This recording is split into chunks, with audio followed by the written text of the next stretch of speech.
ශනිදා සාදය පෙරදිග නබෝ ගැබ රන්හිරු කිරණ ගලා ලාගලු පිපිද හිනහෙයි අතු රිකිලි සලා සුවදේ මිහිරි සර එන දෙස වනට ගලා පිබිදෙයි අලුත් දවසක් සුබ නැකත බලා ශනිදා සාදය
ප්‍රියා සූර්යසේන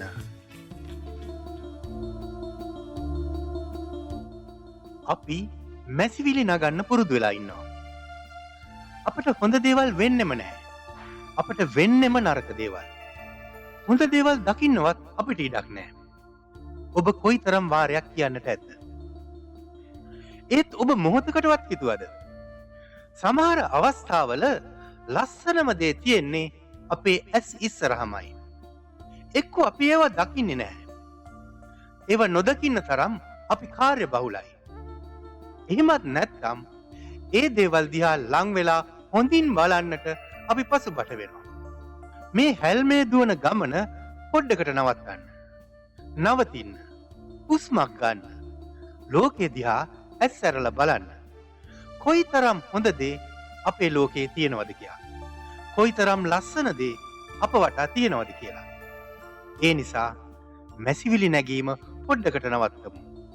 හොඳ දේ සොයා ගන්නට උත්සාහ කරමු. හොඳ දේ සොයා ගන්නට අපේ ඇස් වෙහෙසවමු. අපේ ජීවිතයේ සතුට හොයා ගන්නට අන්න ඒ වෙලාවට අපිට පුළුවන් වේවි.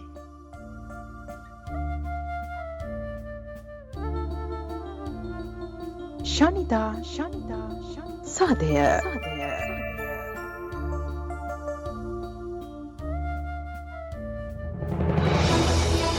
සති අන්ත පුවත් පසුවිතරම පුද්ගලයන් 269 දෙනෙකුට මරු කැඳවමින් සහ තවත් පුද්ගලයන් 100 ගණනකට තුවාල සිදු කරමින් කතෝලික දේවස්ථාන හා සංචාරක හෝටල් කිහිපයක් ඉලක්ක කරගනිමින් පාස්කු ඉරුද්න එල්ල වූ ම්ලේච්ඡ ත්‍රස්ත ප්‍රහාරයට පසුගිය 21 වෙනිදාට වසර දෙකක් සම්පූර්ණ වුණා. එහිදී ප්‍රහාරයෙන් මියගිය පුද්ගලයන් සිහි කරමින් රට පුරා මිනිත්තු දෙකක නිශ්ශබ්දතාවයක් පැවැත්වූ අතර ප්‍රහාරයට ලක් වූ දේවස්ථාන ඇතුළු රට පුරා කතෝලික දේවස්ථාන රැසකදී ආගමික වතාවත් සංවිධානය කර තිබුණා. කොච්චිකඩේ ශාන්තාන්තෝනී දේවස්ථානයේ සංවිධානය කර තිබූ දේව මෙහෙයට සර්ව ආගමික නායකයන්, ඇමරිකානු තානාපතිවරිය, ඉන්දිය මහ කොමසාරිස්වරයා හා කලාකරුවන් මෙන්ම ප්‍රහාරයෙන් මියගිය පුද්ගලයන්ගේ ඥාතීන් ඇතුළු පිරිසක් එක්ව සිටියා. එහිදී අගරාධගුරු අති උතුම් මැල්කම් කාදිනල් රංජිත් හිමිපාණන් ප්‍රකාශ කළේ ප්‍රහාරයේ වින්දිතයන්ට යුක්තිය ඉටුවනතුරු තම සටන අත් නොහරින බවයි. රටේ සෙසු අපරාධ සම්බන්ධයෙන් කෙරෙන පරීක්ෂණවල ප්‍රතිඵල දැඩි කාර්යක්ෂමතාවයකින් හා විනිවිද භාවයකින් සිදු වී වරදකරුවන් නීතිය අභිමුවට ගෙන එන ක්‍රමවේදයක් ක්‍රියාත්මක වෙද්දී මේ කුරිරු මිනිමැරුම කෙරෙහි එදා පැවති රජයත් දැන් බලයේ සිටින වත්මන් රජයත් පෙන්වන උදාසීන දේශපාලන සුළඟ හමන පැති අනුව තීරණ ගන්නා ලිස්සා යන සුළු ක්‍රියා පිළිවෙත පිළිබඳව අපට ඇතිවන්නේ බලවත් ශෝකයක් බව කියන්නට ඕනෑ. මේ ක්‍රියාදාමයේ පිටුපස බොහෝ විට දේශපාලන අරමුණු තිබෙන බව අප කාටත් පැහැදිලි වෙමින් පවතී. විශේෂයෙන් මෙම පාස්කු දින ප්‍රහාරයේ සත්‍ය සම්බන්ධයෙන් එහිදී ඇති වූ විවාදයේදී රාජ්‍ය යාන්ත්‍රණය තුළ ඉහළම තනතුරු දරන අය සම්බන්ධයෙන් මතභේදයට තුඩු දෙන කරුණු පැන නැගී ඇති බැවින් එම පුද්ගලයන් හා කාරණා සම්බන්ධයෙන් නැගූ ප්‍රශ්නවලට පිළිතුරු බලාපොරොත්තු වන බව අපි ප්‍රකාශ කරමු. මේ අතර පාස්කු ප්‍රහාරයේ වැරදිකරුවන්ට නිසි දඬුවම් ලබා දීමට කටයුතු කරන බව අග්‍රාමාත්‍ය මහින්ද රාජපක්ෂ මහතා අවධාරණය කළා. ඒ පසුගිය 21 වෙනිදා පාර්ලිමේන්තුවේදී විශේෂ ප්‍රකාශයක් කරමින් එහිදී අගමැතිවරයා මියගිය පිරිස සිහිපත් කරමින් සභාගර්භයේ මිනිත්තුවක නිහඬතාවයක් රකින්න ලෙස සියලු මන්ත්‍රීවරුන්ගෙන් ඉල්ලා සිටියා. එදින ආණ්ඩුපක්ෂ මන්ත්‍රීවරුන් කළු පටි පැළඳ සභාගැබට පැමිණ සිටි අතර විපක්ෂ මන්ත්‍රීවරුන් කළු පැහැති ඇඳුමකින් සැරසී සභාගැබට පැමිණ තිබුණා. කෙසේ වෙතත් ඊට පෙර දින පාස්කු ප්‍රහාරය ගැන විපක්ෂ මන්ත්‍රී හරීන් ප්‍රනාන්දු මහතා කළ ප්‍රකාශයකට ආණ්ඩුපක්ෂ මන්ත්‍රීන් විරෝධය පළ කිරීමත් සමග ඇති වූයේ උණුසුම් තත්ත්වයක්. මෙම උණුසුම් තත්ත්වය අතරතුර හා ඉන් පසුව පාර්ලිමේන්තු පරිසරය තුළ හරීන් ප්‍රනාන්දු මන්ත්‍රීවරයා හා ආණ්ඩුපක්ෂ මන්ත්‍රී තිස්ස කුට්ටිආරච්චි මහතා අතර ගුටිබැට හුවමාරුවක් සිදුව ඇති බව වාර්තා වනවා. ඊට අදාළව වැලිකඩ පොලිසිය තිස්ස කුට්ටිආරච්චි මහතාගෙන් ලැබුණු පැමිණිල්ලක්ද සටහන් කරගත් බවයි මාධ්‍ය වාර්තා කර තිබුණේ. කෙසේ වෙතත් පාස්කු ප්‍රහාරය පිළිබඳ හරීන් ප්‍රනාන්දු මහතා කළ ප්‍රකාශයට අදාළව ප්‍රකාශයක් ලබා දීම සඳහා අපරාධ පරීක්ෂණ දෙපාර්තමේන්තුවට පැමිණෙන ලෙස දැනුම් දී ඇති අතර ඒ වන විටත් හරීන් ප්‍රනාන්දු මහතා පෞද්ගලික රෝහලක ප්‍රතිකාර ලබමින් සිට ඇති බවයි මාධ්‍ය වාර්තා කර තිබුණේ. කෙසේ වෙතත් පාර්ලිමේන්තුවේදී සිදු කරන ප්‍රකාශයන් පදනම් කරගනිමින් මන්ත්‍රීවරයෙකු අපරාධ පරීක්ෂණ දෙපාර්තමේන්තුවට කැඳවීම විපක්ෂ නායකවරයා ප්‍රශ්න කර සිටියා. එහිදී ආණ්ඩුපක්ෂයේ ප්‍රධාන සංවිධායකවරයා කියා සිටියේ පාර්ලිමේන්තු මන්ත්‍රීවරයෙකු සභා ගැබ තුල කරන ප්‍රකාශ පදනම් කරගනිමින් අත්අඩංගුවට ගැනීමක් සිදු නොකරන බවයි. මේ සම්බන්ධයෙන්ද පසුගිය සිකුරාදා සභාව උණුසුම් වුණා. මේ අතර අපේක්ෂිත ඉලක්ක වෙත ළඟා වී නැති ආයතන පිළිබඳ වාර්තාවක් ලබා දෙන ලෙස ජනාධිපති ගෝඨාභය රාජපක්ෂ මහතා රාජ්‍ය අමාත්‍යවරුන්ගෙන් ඉල්ලීමක් කර තිබෙනවා. ඒ ඔවුන් සමග පැවැත්වෙන මාසික සමාලෝචන රැස්වීමේදී මේ අතර කොළඹ වරාය නගර ආර්ථික කොමිසම පනත් කෙටුම්පතට එරෙහිව ශ්‍රේෂ්ඨාධිකරණයේ හමුවේ ගොනු කර ඇති පෙත්සම් 19ට අදාළ විභාගීය පසුගිය සිකුරාදායින් අවසන් වුණා. මෙම පනත් කෙටුම්පතට එරෙහිව දේශපාලන පක්ෂ, සිවිල් සංවිධාන හා ආගමික නායකයන් පෙත්සම් ගොනු කර තිබුණා. අග විනිසුරුවරයා ප්‍රමුඛ පංච පුද්ගල විනිසුරු මඩුල්ලක් හමුවේ මෙම පෙත්සම් විභාගයට ගැනුණු අතර ජනාධිපති ලේකම්වරයා අතරමැදි පෙත්සමක් ඉදිරිපත් කරමින් පනත් කෙටුම්පතට සංශෝධනය කරන බව අධිකරණයට දැනුම් දුන්නා. එම සංශෝධන අධ්‍යයනය කර අධිකරණයට කරුණු දක්වන ලෙසයි ශ්‍රේෂ්ඨාධිකරණය නීතිපතිවරයා වෙත දැනුම් දී තිබුණේ. මේ අතර පෙත්සම් විභාගයේ සම්බන්ධයෙන් ශ්‍රේෂ්ඨාධිකරණයේ මතය ඉදිරියේදී කතානායකවරයා වෙත දැනුම් දීමට නියමිතයි. කෙසේ වෙතත් පෝට් සිටි සම්බන්ධ කොළඹ වරාය නගර ආර්ථික කොමිසම පිළිබඳ මේ වන විට පුළුල් සංවාදයක් මතුව තිබෙනවා. විපක්ෂය පෙන්වා දෙන්නේ මෙමගින් චීන කොලනියක් නිර්මාණය වන අතර වෙනත් රටක් බිහිවීමේ අවධානමක් මතුව ඇති බවයි. ආණ්ඩුව එය ප්‍රතික්ෂේප කරමින් කියා සිටියේ මෙය රටේ ආර්ථිකයේ හැරවුම් ලක්ෂයක් වනු ඇති බවයි. මේ අතර මෙවර මැයි දිනය සඳහා තමන් තනිව රැලියක් සංවිධානය කරන බවට ආණ්ඩුව නියෝජනය කරන ශ්‍රී ලංකා නිදහස් පක්ෂය පසුගියදා ප්‍රකාශ කළා. ඊට ආණ්ඩුව නියෝජනය කරන සෙසු දේශපාලන පක්ෂවලටද ආරාධනා කරන බවයි එහි මහලේකම් අමාත්‍ය දයාසිරි ජයසේකර මහතා ප්‍රකාශ කළේ. අපි අද තීන්දුවක් ගත්තා මේ දින රැළිය වෙනම අපි කරන්න. මේ රැළිය අපේ පක්ෂ මුලස්සනයත් එක්ක සම්බන්ධ කරගෙන පවත්වන්නේ විශේෂයෙන් බත්‍රමුල්ල අපේ පක්ෂයේ මුලස්සානයේ හදන දින ස්ථානයත් එක්ක. සන්ධානයේ ඉන්න සියලුම පක්ෂවලට අපි ආරාධනා කරන තීන්දුවක් ගත්තා. මීට පෙර ආණ්ඩුව නියෝජනය කරන පක්ෂ නායකයන් හා අග්‍රාමාත්‍යවරයා අතර පැවති සාකච්ඡාවකදී ඒකාබද්ධ මේ රැළියක් පැවැත්වීම පිළිබඳව අවධානය යොමුව තිබුණා. කෙසේ වෙතත් රට තුළ මතුවෙමින් ඇති කොවිඩ් වසංගත තත්ත්වය සැලකිල්ලටගෙන මේ දින රැළි නැවැත්වීමට තීරණය කළ බව දැනුම් දුන් අතර ජනතා විමුක්ති පෙරමුණ පෙන්වා දෙන්නේ ආණ්ඩුව තුළ ඇති දේශපාලන අරමුද සැලකිල්ලටගෙන මෙම තීරණය ගෙන ඇති බවයි. කෙසේ වෙතත් තමන් මේ දිනේ සමරන බවයි ජනතා විමුක්ති පෙරමුණේ නායක අනුර දිසානායක මහතා ප්‍රකාශ කළේ. මේ අතර රටේ ආර්ථිකය ගොඩනැගීම සඳහා ආණ්ඩුවට සහාය පළ කරන මන්ත්‍රණී ඩයනා ගමගේ මහත්මිය පාර්ලිමේන්තුවේදී යෝජනාවක් ඉදිරිපත් කළා. ඇය එහිදී පෙන්වා දුන්නේ ජනතාව උපයන මුදල් වියදම් කිරීම සඳහා රාත්‍රී ආර්ථිකයක් රට තුළ ඇති කළ යුතු බවයි. රට තුළ ආර්ථික අර්බුදයකට අපි මුහුණ දීලා තියෙන මේ වෙලාවේ මේ රටට විදේශ විනිමය ගෙනෙන ක්‍රමයක්, මේ රටේ ණය ටික බේරා ගන්න ක්‍රමයක්, ඒ තමයි මේ රටට අපි මේ සුරාබදු මේ ලයිසන්ස් දෙනවා වගේම ලබා දීලා රජයේ අනුග්‍රහයෙන් පිටරට යැවීමට කංසා වගාව නීතිගත කරන්න ඕන මේ රටේ. මේක මත්ද්‍රව්‍යයක් හැටියට පාවිච්චි කිරීමට නොමේ. එහෙමනම් අපිට මේ ලැබිලා දීලා තියෙන නිධානයක් වගේ මේ දේ අපි පාවිච්චි කළ යුතුයි මේ රටේ මේ ණය ටික බේර ගන්න. මේ අතර ලෝක විවාහක රූ රැජිනිය ලෙස කිරුළු පලන් කැරලයින් ජූරි මහත්මිය සිය කිරුළ අත්හැරීමට තීරණය කළා. ඒ පිළිබඳව ඇය තරග සංවිධායකයන්ට දැනුම් දීමෙන් අනතුරුව ඔවුන් එය පිළිගෙන කිරුළ එම තරගයේ අනුශූරිය වූ අයලන්ත කාන්තාව වෙත පිරිනැමීමට තීරණය කර තිබෙනවා. මේ අතර ඇය පෙන්වා දෙන්නේ 2020 විවාහක රූ රැජින තරඟාවලියේදී බලපෑම් රැසක් එල්ල වූ බවයි. එය අනුමත කළ නොහැකි තත්ත්වයක් බවද ඇය ප්‍රකාශ කළා. කෙසේ වෙතත් ඉදිරියේදී ශ්‍රී ලංකා නාමය භාවිත කර පවත්වන මෙවැනි තරඟ නියාමනය කිරීම කෙරෙහි රාජ්‍ය අවධානය යොමු ඇතැයි රාජ්‍ය අමාත්‍ය පියල් නිශාන්ත මහතා ප්‍රකාශ කර තිබුණා. ඉතින් මේ කරුණු තමයි ගෙවුණු සතියේ අදාළව ඔබට වාර්තා කරන්නට තිබෙන්නේ. යලිත් ලබන සතියේ හමුවන බලාපොරොත්තුවෙන් අදට සමුගන්නවා. මම නිරෝධකාරීව සම් කොළඹ සිට. සති අන්ත පුවත් පසුවිතරම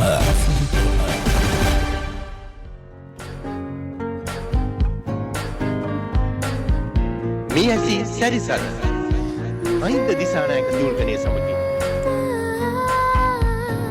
මේ ජීවිතයේදී මගේ හිත හඳුනාගත්ත කෙනෙක් ඉන්නවා නම් ඒ ඔයා විතරමයි. ඒත් වෙලාවකට මගේ හිත තනි කරලා යන්න ගියා ඔබ. මගේ හිතේ දුර්වලකම් දැක දැක පසුපසම ඇවිල්ලා මට පහර දෙනවා. වෙලාවකට හුළඟක් වගේ ඔබ හිත ළඟම කැරකි කැරකි ඉන්නවා. මගේ ආදරේ කොහොම හරි හොරෙන් ගන්නමයි හදන්නේ. වැස්සක් වගේ වෙලාවකට මගේ ජීවිතයට කඩා වැටුණත් මගේ ආදරේ වෙනසක් වෙන්නේ නැහැ. විටක මගේ ළඟට ලං වෙලා මාව සැනසුවා. විටක මේ හැම තැනදීම ඔබේ ආදරෙන් මට මිදෙන්න කවදාවත්ම බැරි වේවි. මගේ ජීවිතයේ ආදරේ අරගෙන තියෙන්නේ ඔයා නිසා.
Whatever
ආදරේ නොනිමෙන මිහිරියාව. ඔබ ක්‍රිකට් ගැන උනන්දුවක් දක්වන කෙනෙක් නම් ඔන්න මේ දවස්වල පැවැත්වෙනවා ශ්‍රී ලංකාව සහ බංග්ලාදේශය අතර පළවෙනි ටෙස්ට් ක්‍රිකට් තරගය. බංග්ලාදේශය අතිශය ඉහළ දස්කම් දක්වමින් තිබෙන බව තමයි පෙනෙන්නේ. මේ වන විට බංග්ලාදේශය ඊයේ ලකුණු 541ක් කඩලු 7ක් දැවී ලබා ගත්තා. ඔවුන් ඉනිම නතර කළා. එතෙන්දී ශ්‍රී ලංකා කණ්ඩායමට පහර දෙන්නට අවස්ථාව ලබා දුන්නා පන්දුවට. ශ්‍රී ලංකා කණ්ඩායම ඊයේ දවස වන විට ලකුණු 229ක් ලබාගෙන හිටියා කඩලු 3ක් දැවී. දිමුත් කරුණාරත්න නොදෙවි ලකුණු 85ක් ලබා ගත්තා. ලහිරු තිරුමාන්න ලකුණු 58ක් ලබා ගත්තා. ධනංජය ද සිල්වා නොදෙවි ලකුණු 26ක් ලබාගෙන දිමුත් කරුණාරත්න සමග පන්දුවට පහර දෙමින් සිටිනවා. පළමු ඉනිම වෙනුවෙන් ප්‍රනාන්දු කඩලු 4ක් ලබා ගත්තා ලකුණු 6කට. ඉතින් මේ මොහොතේ බංග්ලාදේශයටත් වඩා ඉතා පහළ තත්ත්වයක තමයි අපි ඉන්නේ කියන එක අමුතුවෙන් කියන්නට දෙයක් නැහැ.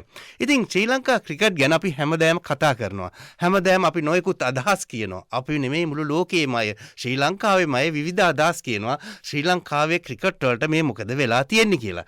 ඉතින් අපිත් බලන් ඉන්නවා, අපිත් අතාරින්නේ, අපිත් හැමදාම කියනවා කවදා හරි දවසක ශ්‍රී ලංකා පිළ යලිත් සුපුරුදු දස්කම් අතරට එක් වේය කියන බලාපොරොත්තු වෙන්නේ.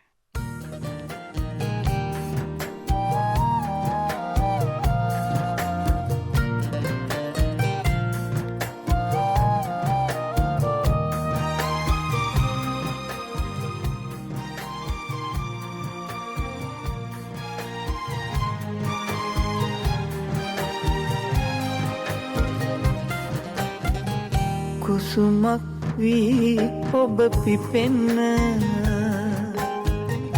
මල් උයනක් වෙන්නට බැරි නම් ගිම්හානය නොවී හිඳින්න මල් සුවඳින් ජීවිතයම සරසන්නම් කුසුමක් වී ඔබ පිපෙන්න මල් උයනක් වෙන්නට බැරි නම් ගිම්හානය නොවී හිඳින්න මල් සුවඳින් ජීවිතයම සරසන්නම්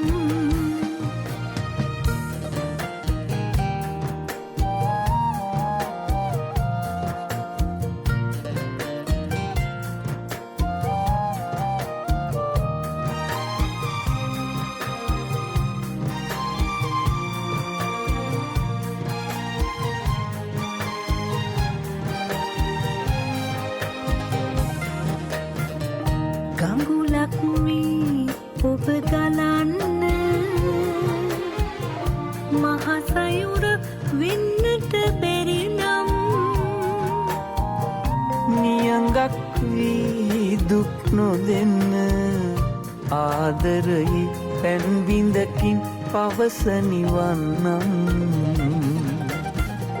කුසුමක් වී ඔබ පිපෙන්න මල් උයනක් වෙන්නට බැරි නම්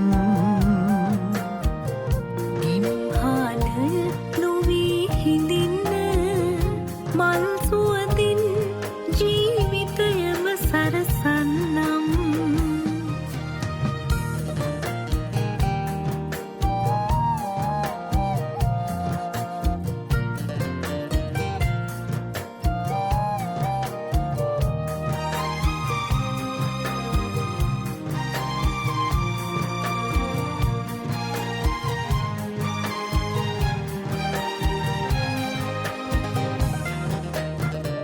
තරුවක් වී ඔබ දිලෙන්න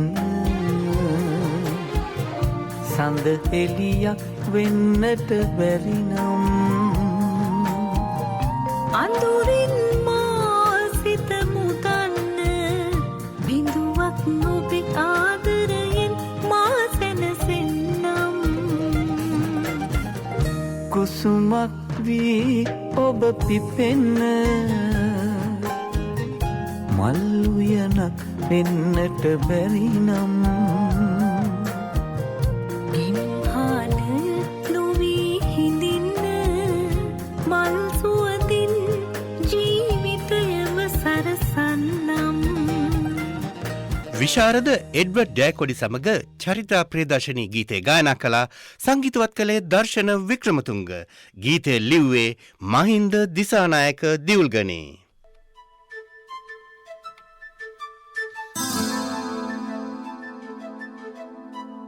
අසල්වැසියාගේ ගීතය වත්සලා ඉෂ්ඨවීරගේ නිර්මාණයක්. හිමි සිනමාවේ 90 දශකය කියන්නේත් එක්තරා විශේෂ කාලයක්. මොකද මේ යුගයේ තිරගත වුණා එක රැල්ලට එක දිගට එකම විදිහේ ආදර කතා ගණනාවක්.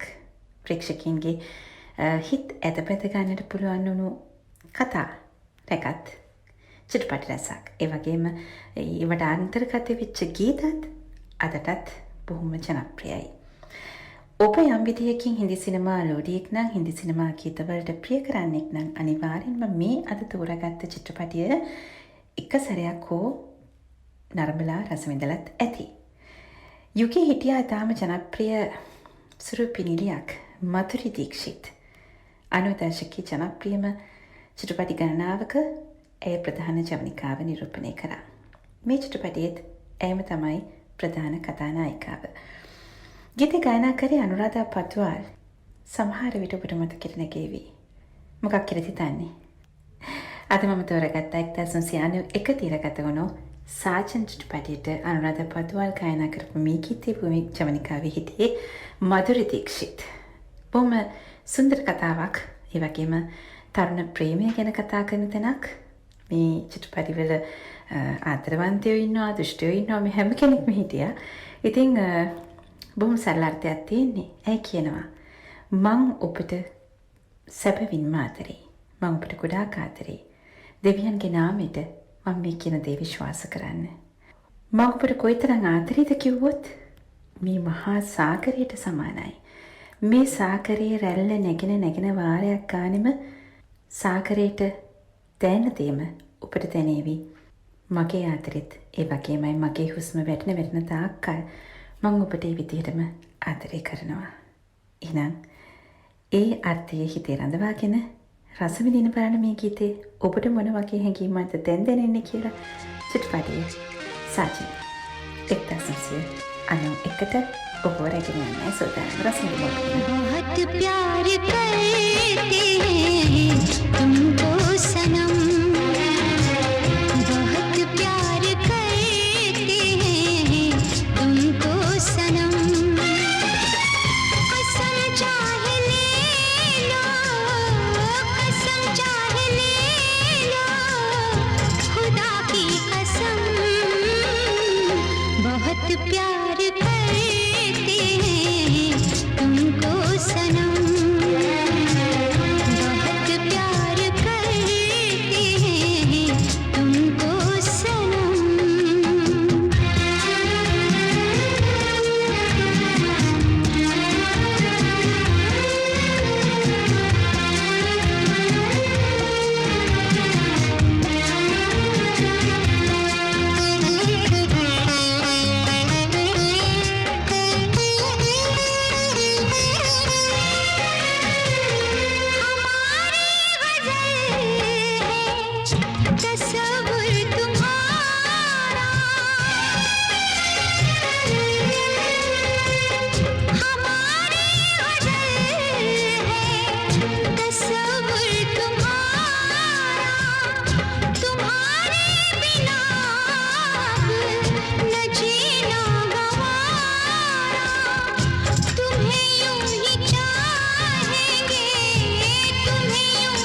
අසල්වැසියාගේ ගීතය වත්සලා ඉෂ්ඨවීරගේ නිර්මාණයක්.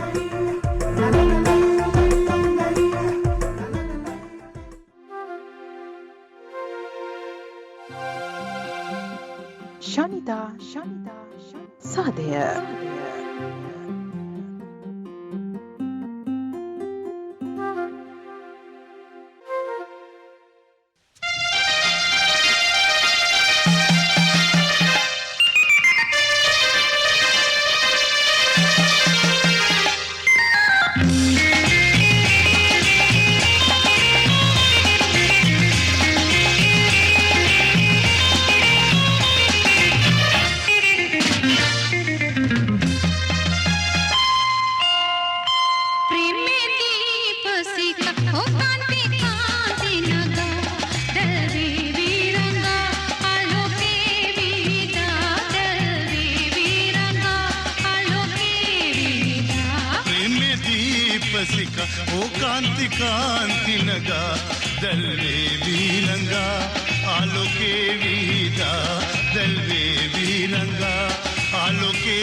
එච්.ආර්. ජෝතිපාල සමග ඇන්ජලින් ගුණතිලක ගායනා කළ මේ අපූරු ගීතය අපි තෝරාගත්තේ 1963 දෙසැම්බර් 12 වනදා තිරගත වූ දීපක්ෂිකා චිත්‍රපටයෙන්.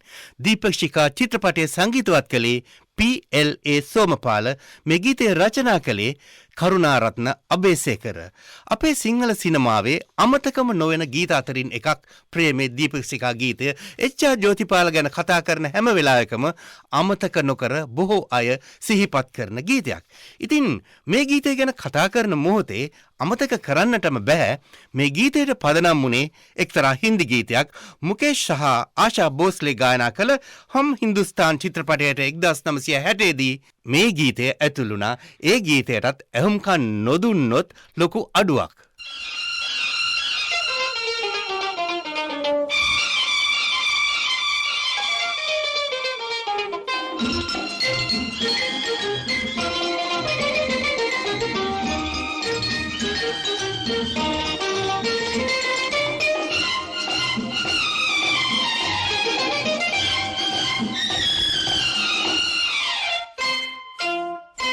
नीली नीली घटा ओ भीगी भीगी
මිනිස් පවුර ගිනිගත් හදවත් නිවා පහන් කරන්නට මිනිස් පවුර වරුණ සහවින්ද සහ සෙව්වන්දිකා අබේරත්නගේ දැවුණු කැදැල්ල යළි ගොඩනැගීමේ මනුසත් අරමුදලට ආධාර පිණිස කොත්තු සහ තෝසේ ආහාර පොලක් අප්‍රේල් මාසේ 25 වෙනි ඉරිදා කිස්බරොහි ගයිලික් පාක් හෝල්හිදී දවල් 1 සිට රාත්‍රී 9 දක්වා පැවැත්වෙනවා.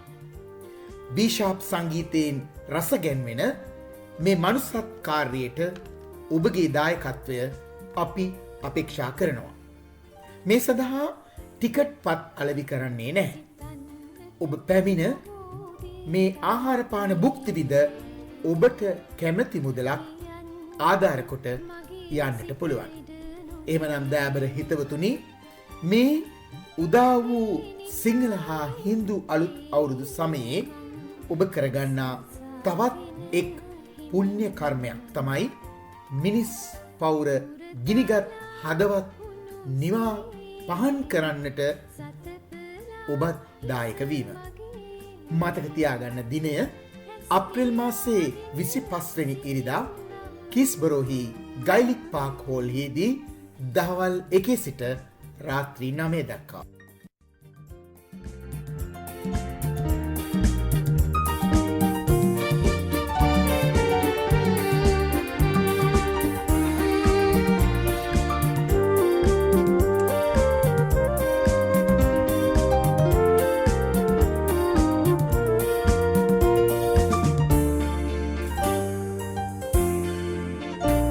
ලෝකයම අමතකව මීරයේ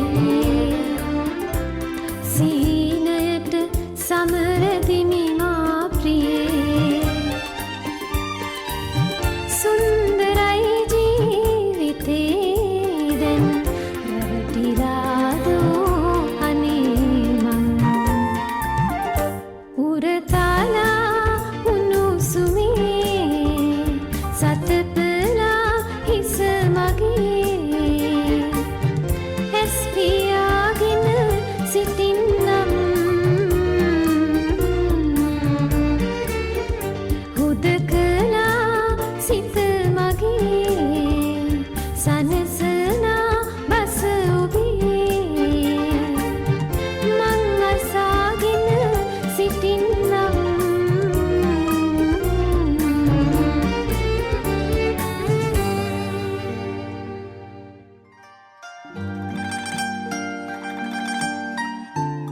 රටින් රට ජන කතා නීලිකා කොට්ටච්චි ඉදිරිපත් කරයි.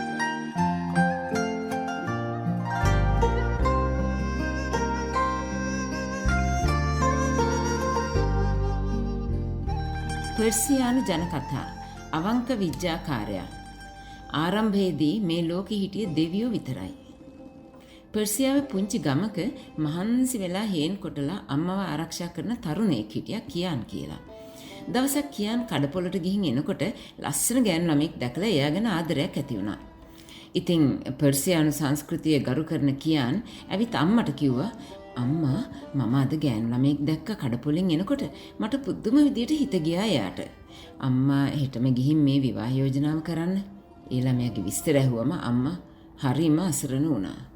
අනේ පුතේ, ඔය කියන්නේ අපේ රාජකුමරිය ගැනනේ. ෂා අධිරාජයාගේ එකම දුව. මේ දුප්පත් අපට ළඟ එන්නවත් පුළුවන්ද? උඹ හිත රිද්ද ගන්න නැතුව වෙනින් අතක් බලාපන්. කොහොම වුණත් පුතාගේ පෙරත්තය නිසාම දුප්පත් මහලු කාන්තාව පහුවෙන්ද පාන්දරම ෂාගේ මාලිගාවට ගියා. මට මේ රජ්ජුරුව බැහැ දකින්න පුළුවන්ද? ඔය වැරහැලිය ඇඳන් මේ මාලිගාවේ? කියලා රාජපුරුෂයෝ අකමැත්තෙන්ම එයාව රජ දැක්මට කැඳෙව්වා.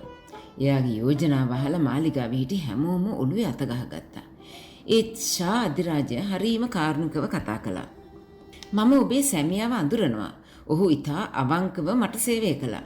නමුත් ඔබේ පුතාට අධ්‍යාපනයක් හෝ කිසිම දක්ෂතාවයක් තියා වෙන වැඩහුරුවක්වත් නැහෙනේ. ලෝකෙ දැකලත් නැහැ. පුතාට කියන්න ඔහු Tamanගේ සුදුසු බව මට ප්‍රත්‍යක්ෂ කළාම මගේ දුව සරණ පවා ගන්න ඉඩ දෙන්න බව. කියාන් වෙලාව නාස්ති කළේ නැහැ. පහුවෙන්දම බැස්ස පාරට රොටියකුත් ඔතාගෙන. දින ගණනක් ඇවිදලා ඔන්න ලොකු වෝල්නට් ගහක මුල වාඩි වුණා. හෝ මං ඇවිද්දා ඒත් මොනවද මං ඉගෙන ගත්තේ? මට නම් දැනෙන්නේ ලෝකෙ කොතනත් එක වගේ කියලා. මෙහෙම කියනකොටම පුංචි මිනිහෙක් එයාගේ ඉදිරියේ පෙනී හිටියා. එයා කියාන්ගෙන් දණහිස තරමට විතර උස. දිග රැවුලක් නම් තිබුණා. ලස්සන පර්සියානු ජටාවක පැනඳගෙන හිටියා. කියාන් පුදුම වෙලා පස්සට පැන්නා. ඔබ මට කතා කළේ මන්ද? පුංචි අමුතු මිනිහා ඇහුවා. ඔබට? මම ඔබ කවුද කියලාවත් දන්නේ නැහැ. මගේ නම ඕවාෝ. ඔබ දැන් මගේ නම හයියෙන් කිව්වා. මොන ලෝකෙන්ද ඔබ? කිකිලිගේ දත් වගේනේ. මේ කැරෙන්න තවත් ලෝක තියනද? කියාන් විහිළුවට වගේ ඇහුවා. සමහර විට තව හුඟක් ලෝක ඇති. ඔබට කුමක්ද මගෙන් අවශ්‍ය? මම කැමති යුදව් කරන්න. ඕ විමසුවා. කියාන් ඉතින් එයාගේ අභියෝගය විස්තර කළා. ඔබ ආවේ නියම තැනට. මම තමයි මේ ලෝකේ ඉන්න ප්‍රබලම විද්‍යාකාරයා. මම ඔබට අනිත් ලෝකත් පෙන්වන්නම්. මමත් හොයනවා අතවැසියෙක්. කැමති නම් මගේ විද්‍යාව ඔබට මම උගන්වන්නම්. හැබැයි මේ වෝල්නට් ගහට එන්න ඕනේ. හොඳයි. බිම වැටුණ අයට ඉතින් තව වැටෙන තැනක් නැහැනේ. මම එන්නම්.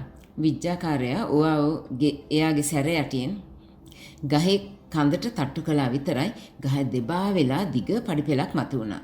පඩිපෙල දිගේ කියාන් ගියා. ලස්සන ගෙවත්තක් අයිනි පුංචි හුරු බුහුටු ගෙයක්. ඒ ළඟම සුන්දරව ගලාගෙන යන නිහඬ ගංගාවක්. දෙපැත්තේ ලස්සන මල් පිපිලා. ඒ මල් වත්තේ හිටපු ලස්සන පුංචි ගෑනු ළමෙක් දුවලාව මේ දෙන ළඟට. මේ මගේ දුව පාරි. එයා ඔබට කන්න බොන්න එහෙම උයලා දෙයි. ඔව් කිව්වා. කියාන්ගේ විස්තර අහලා පාරි ටිකක් කන සලු වුණා. ඔබ පැමිණියේ භයානක තැනකටයි කියාන්. මගේ තාත්තා තම විද්‍යා බලය නිසාම හරීම කුරිරු මිනිහෙක් වෙලා. තාත්තා මීට කලින් ගෙනාපු අතවැසියෝ තාත්තගෙන් විද්‍යාව ඉගෙන ගත්තම ඒගොල්ලෝ වීදුරු බීකරවල දාලා හිර කරනවා. තාත්තා කියනවා තමා වයසට ගියාම ඒ ශිෂ්‍යයන්ට කියලා වැඩ ගන්නවා කියලා. අයියෝ ඉතින් දැන් මම මොකද කරන්නේ? මෙතනින් එළියට යන පාර පෙන්වන්න බැරිද ඔබට? කියාන් පාරගෙන් ඇහුවා. මේකෙන් එළියට යන විදිය නම් මම දන්නේ නැහැ. හැබැයි ඔබ මෙන්න මෙහෙම කරන්න. තාත්තා ඔබට විද්‍යාව ඉගෙනුවම ඒවා ඉගෙන ගත්තේ නෑ වගේ පෙන්වන්න. එතකොට තාත්තටම එපා වෙයි. විද්‍යාව ඉගෙන ගන්න බව පෙන්නුවොත් නේ ඔබ විහිර කරන්නේ. එදා ඉඳලා කියන් මෝඩෙක් වගේ හැසිරුණා. ඕ විද්‍යාව එකින් එක ඉගෙනුවා. ආයෙ Tamanට කරලා පෙන්වන්න කිව්වම ඕනවටම වැරද්දුවා. ඕවට මේක මහා ප්‍රහේලිකාවක් වුණා. එයා නොඑක් විදියට විද්‍යාව කියන්ට ඉගෙනුවා. නොඑක් සතුන් විදියට වෙනස් වෙන හැටි, අනාවැකි කියන හැටි, කුරුල්ලෝ වගේ වෙස්වලා ගන්න හැටි, ගින්දර ජලාශය එහෙම මවන හැටි. ඒත් හැමදේම හොඳට ඉගෙනගෙන ඒ මොකවත් බැරි විදියටයි කියන් පෙන්නුම් කළේ. ටික කාලෙකින්ම ඕවට තේරුණා මේ ශිෂ්‍යයාගෙන් Tamanට කිසි ප්‍රයෝජනයක් නැති බව. එයා දවසක් කියන්ට කිව්වා, ඔබ හුඟ කාලෙකින් ගමට ගියෙත් නෑනේ. අම්මට පාළුත් ඇති. ටික කලක් ගමට ගිහින් ඉඳලා ආපහු එන්න. අනේ මට සමා වෙන්න ඕවාෝ. මගේ මෝඩකමට මට පාඩම් හිටින්නේ නෑනේ. ඔබ මගේ දුව උයන කෑම කකා මෙතන වැටිලා ඉන්නවා. මොකුත් ඉගෙන ගන්නෙත් නෑ. හොඳයි ගිහින් එන්නකෝ. එන්න මම ඔබව අර වෝල්නට් ගහ ළඟට ගෙනහිල්ලා එළියට ඇටලන්නම්. කියාන් එළියට බැස්සේ ලুকু සැනසිලි සුසුමුකුත් හෙලලයි. එයා හරීම සතුටින් ගෙදර ගියා. හැබැයි ගෙදරත් හරක් ගාලා දුටු ගමන් එයාගේ හිත කඩා වැටුණ පතුලටම. මේ කතාව ටිකක් දිග නිසා ඉතුරු කොටස ඊළඟ සතියේ අහමු. රටින් රට ජන කතා නීලිකා කොට්ටච්චි ඉදිරිපත් කරයි.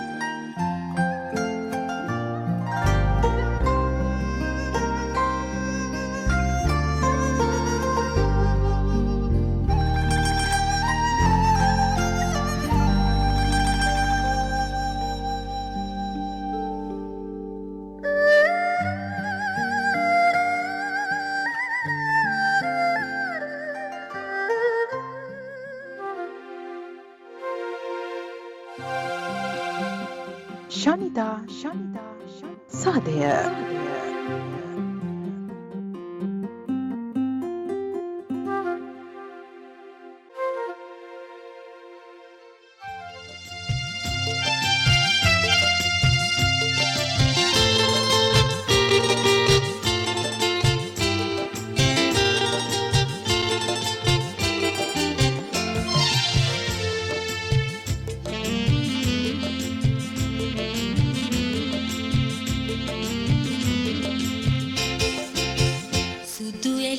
මතු පිට දිය පිඳු ඉස ඉස වැලි සෙල්ලම්වත් පිසු අතින් සමව පිතා දුන් නිමල සිතින් සුදු වැලි මතු පිට දිය පිඳු ඉස ඉස වැලි සෙල්ලම්වත් පිසු අතින් සමව පිතා දුන් නිමල සිතින්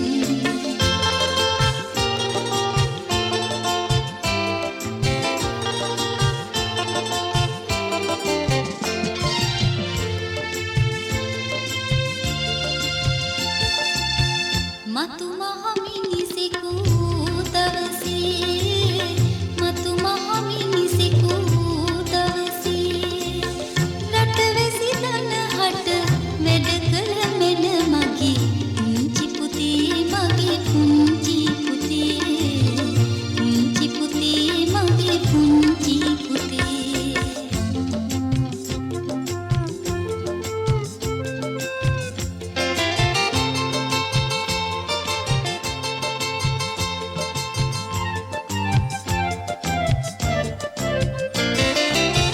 එකම පිඟානින් බත් කාලා එක පැතුරේ නිදියා එකට හිනාවෙන එකට හඬන ඔබේ පුංචි මිතුරු පිරිසයි හෙට සොහොයුරු ජනතාවන්නේ හෙට සොහොයුරු ජනතාවන්නේ හෙට සොහොයුරු ජනතාවන්නේ සුදු එලි මතු පිට දිය පිඳු ඉස ඉස වැලි සෙල්ලම්වත් පිසු අතින් සමව පිතා දුන් නිමල සිතින් සුදු එලි මතු පිට දිය පිඳු ඉස ඉස වැලි සෙල්ලම්වත් පිසු අතින් සමව පිතා දුන් නිමල සිතින් නිරංජලා සරෝජිනී ගායනා කළ ගීතය ලිව්වේ මෛත්‍රී පනාගොඩ, සංගීතවත් කළේ ලයනල් අල්ගම. ජනප්‍රවාද සොයා සැරිසරන ගැමියා බෝගල, බෝගලගේ කතන්දර. ලැබුව අලුත් අවුරුද්ද ජයෙන් ජයම වේවා. බක්මා සැනකෙලි කාලය ගම්වලට ගැමියන්ට හරි අපූරු කාලයක්. පවබෝග පළදාව එක් රැස් කරගෙන සතුටින් කාලය ගෙවන්නේ බක්මහිනුව රස කැවිලි තනාගෙන නෑදෑක මම්බන් හිත මිතුරන් හමු වෙලා කාලා බීලා ප්‍රීති වෙන කාලිනුව.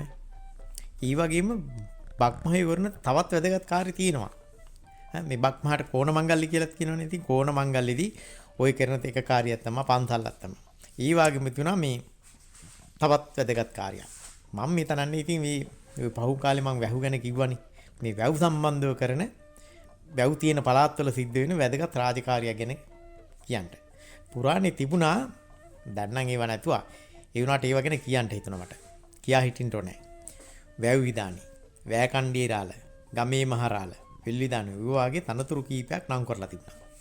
ඒ ඇත්තන්ට කරන්ට નિયમિત රාජකාරියකුත් තිබුණා. ඒවා ඒ ඇත්තු කරේ ඒවා මේ ඉෂ්ට සිද්ධ කරේ මේ දේව කාර්යයකට ඉහළින්. මොකද ඒවා සල්ලි වලට කරපේවා නෙමෙයි. ඒ ඇත්තෝ බොහොම ගරුතරයතු බොහොම ඉහළින් කරපු දේවල්. ඒක තමයි වටිනාකම. හැම කෝණ මංගල්‍යයට එහෙම නැත්නම් හැම බක්මහා තැනකිලියකට කාලට කලින් අර මම කිව්ව නිලමක්කාරයෝ ගමේ ඇත්තෝ දැනුම් කරනවා අහවල් දවසට අහවල් වෙලාවට වැයිස්මත්තට වරෙව් කියලා. ගමේ ඒකාලා පවුල් පිටින් එක් රොක් වෙනවා. අරම කැමේ කොරන්ට තනන්නේ. කොරන්ට තනන්නේ වැව් පිරිසිදු කරන එක.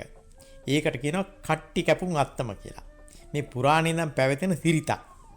මේවට හවුල් වෙන්නේ වැවට කරන පුද සත්කාරයක් හැටියට. ගමේ වැව කියන්නේ ගමේ ඒකාලගේ ජීවිතේ. මේ කරන්නේ මෙහෙමයි. හොඳ හයිහත්ය ඇති ඇත්තන්ට වැවේ රොම්මඩ ගොඩ ගහිලා තියෙන තැන් වෙන් කරලා දෙනවා කපලා අයින් කරන්න. ඒක ඉතින් ඔය කුඹුරු වැඩියෙන් තියෙන කට්ටියට වැඩි කොටසක් ඒ වගේත් කරනවා. ඉතින් හැබැයි කාටවත් අසාධාරණ නොවෙන්න මේ නිලමක්කාරවරු මේක හරියට පිළිවෙලකට කරනවා. වැවේ ආවි කාලේ වැඩි කරන එකත් මේකෙන් වෙන්නේ. වැවේ වතුර කුඹුරු ගොවිතැන් කර නැත්නම් මේකට බොහෝම උනන්දුවෙන් සහභාගී වෙනවා. ජන සම්මත විදිහට වෙල් විදානේ වැවි විදානේ ඔය ඇතුළු නිර්මාකාරෝ කට්ටි වල වෙන් කරලා බෙදලා දෙනවා. සුද්ධ පවිත්‍ර කරන්න. ඥාන විදිය මොකයි කරන්නේ? මේ ඇත්තන්ට තේ කෑම බීම රථ කැවිලි ඌව තනලා ගෙනත් දීලා ඒ උදව් උපදව් කරනවා.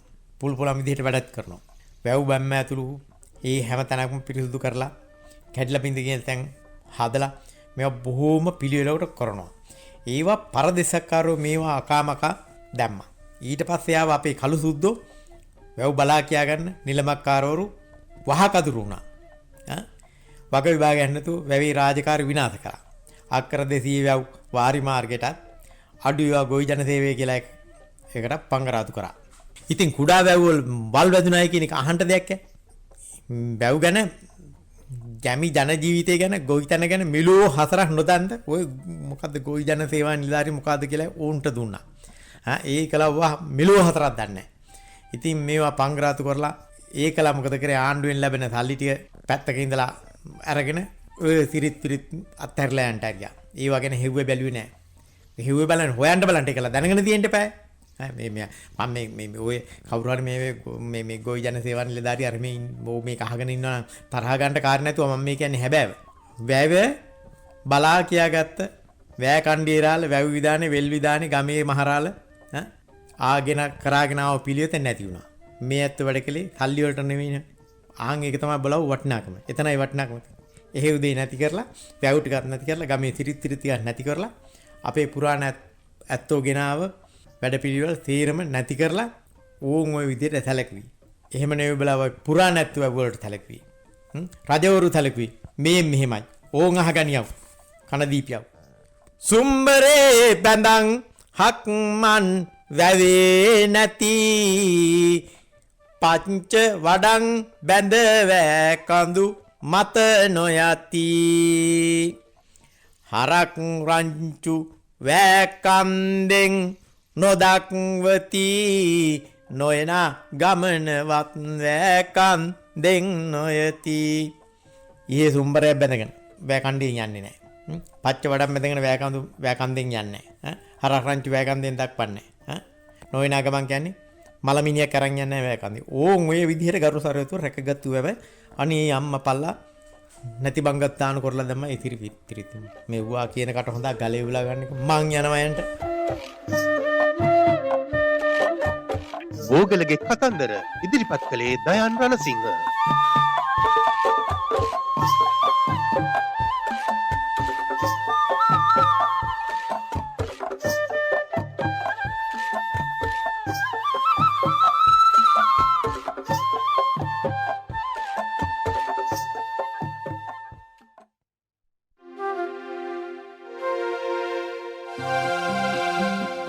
ශනිදා සාදය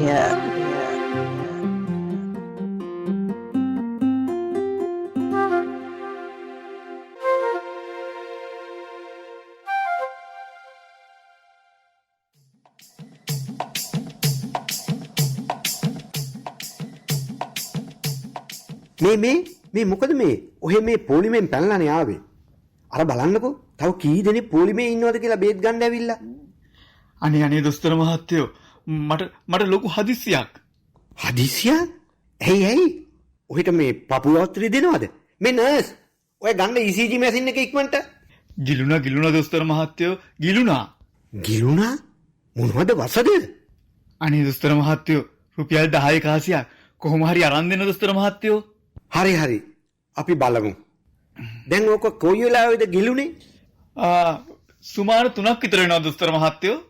මොනවා? ඇයි මිනිස්සු ඒ වෙලාවෙ ආවේ නැත්තේ? ඉතින් දොස්තර මහත්තයෝ එදා අතේ සල්ලි තිබුණානේ.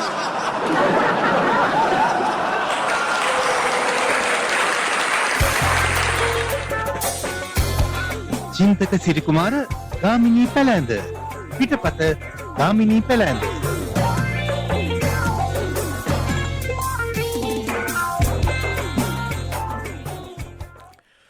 ටොම් බෝඩේ මෙන්න මෙහෙම කතාවක් කියනවා. කෙනෙකුට සතුටෙන් ඉන්නට අවශ්‍ය නම් කාරණා 3ක් අවශ්‍යයි. ඔහු කියන විදිහට කෙනෙකුට සතුටෙන් ඉන්නට නම් මෙන්න මේ කාරණා අවශ්‍ය වෙනවා. ආදරය කරන්නට කෙනෙක්, ඊළඟට කරන්නට වැඩක්. 3 වෙනි කාරණේ තමයි හෙට පිළිබඳ බලාපොරොත්තුවක්. මම හිතන්නේ 3 වෙනි කාරණේ තමයි හුඟක්ම වැදගත් වෙන්නේ.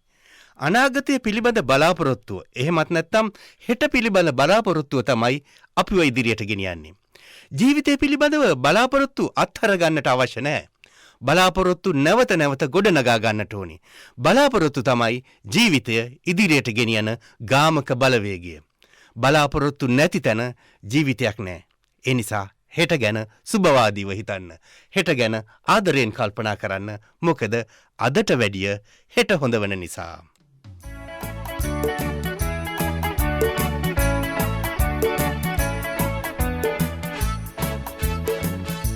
අදත් ශනිදා සාදය ඔබ වෙත ගෙනෙන්නට මා සමග එක්වුණා වත්සලා ඉෂ්ටවීර. මම ශනිදා සාදය සම්පාදනය කොට ඉදිරිපත් කළ ජගත් ජේ එදිරිසිංහ. ඔබ සැමට සුවදායි සතියක්.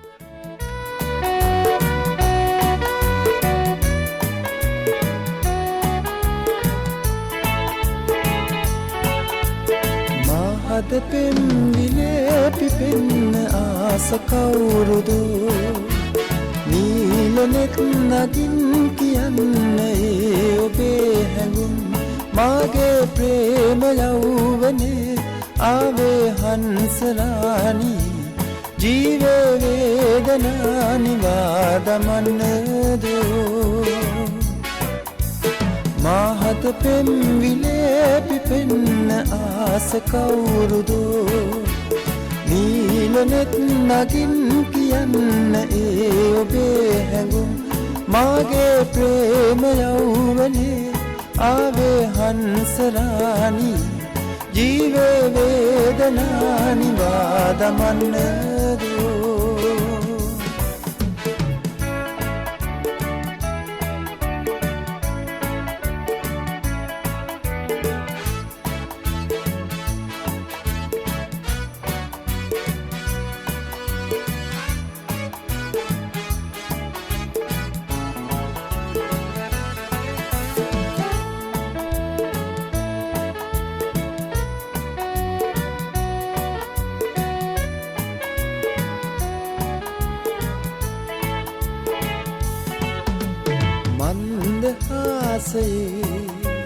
ප්‍රේම ගීගයේ මා සවන් නදින්නු දම් වුණා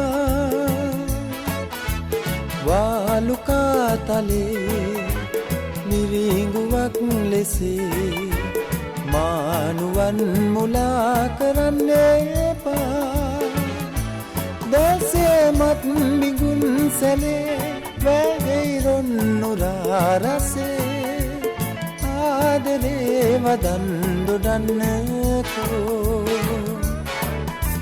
මහත පෙම්විලේ පිපෙන්න ආස කවුරුදෝ නීලනෙත් නගින් කියන්න ඔබේ හැඟුම් මාගේ ප්‍රේම යෞවනේ ආවේ හංසරාණී ජීවේ වේදනා නිවාදමන්නදෝ